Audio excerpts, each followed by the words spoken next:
From my side to the panelists and to all participants who are still with us at the end of what's been a very interesting day full of discussions and reflections.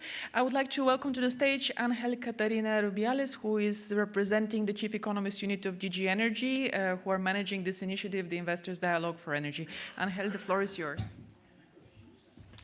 Thank you, Catalina, and thank you everyone here in the room and online for your very active participation. So both to the speakers of the various sessions and the public who made I think very relevant and interesting questions on the core of our business in the energy policy. The date of the event was very timely because, as was recognized, it is after the adoption of two key initiatives by the Commission of the first 100 days of the new Commission, so the Clean Industrial Deal and the Affordable Energy Action Plan, which somehow they set the framework for the Commission work on the energy transition, let's say, for this mandate, with a number of actions that were explained in the policy session and also by our Director General in her keynote speech. And so somehow we have now the roadmap, and now this roadmap has to be implemented and completed with the clean energy investment strategy that we will adopt at some moment in the course of this year. And then what I take from the technical sessions is I think the recognition by everyone that investment needs are massive in the energy sector for the next 2 decades, that those investment needs, there were a number of sectors mentioned. Grids came very prominent, but also innovation, in the sense that a significant part of the energy transition has to be undertaken with technologies that are not developed today, some cases not even known. So just two areas in which the needs are huge in terms of investment: grids, innovation, not only, but just I take those two as prominent examples.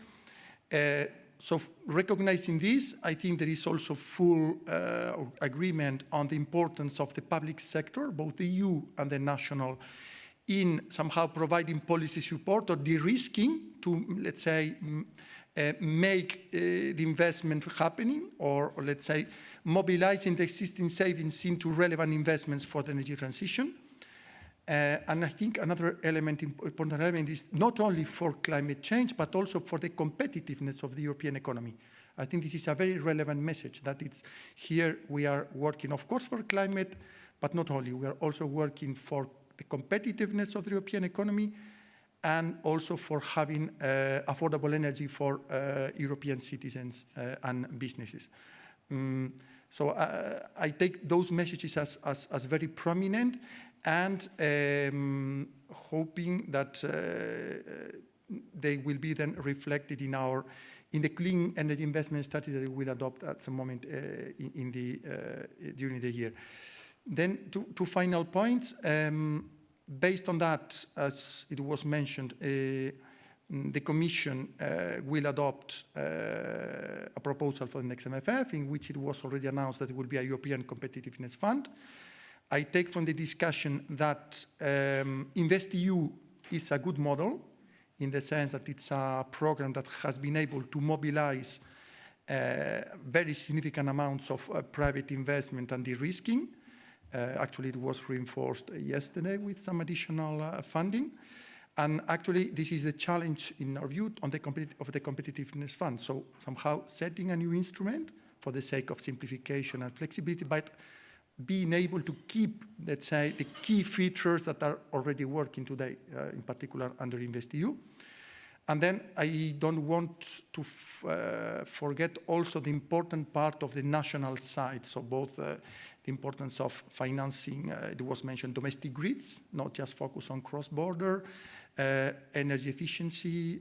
There are a number of areas in which national policies, and also, let's say, the part of the European budget that is delivered through so-called national envelopes, so cohesion funding, where there is a big role to be played there on top of the Competitiveness Fund. And then just for the next steps, I again, as I said, we count on you on providing possible contributions.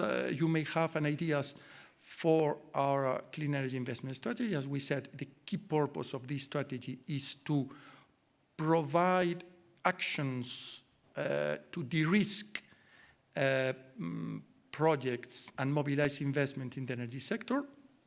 Also to remove possible barriers to investment in case, let's say, what was adopted yesterday, let's say there is something on top that should be also be proposed or adopted.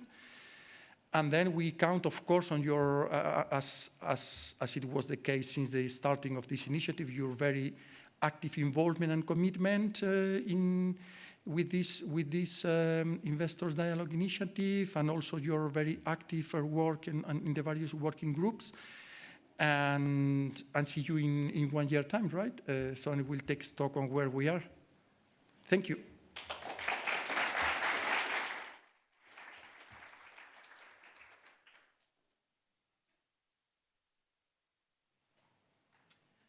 Just a final reminder, feel free to send us feedback about this plenary session. You can scan the QR code here. Thank you again, everybody, for your time and inputs, and have a good rest of the day.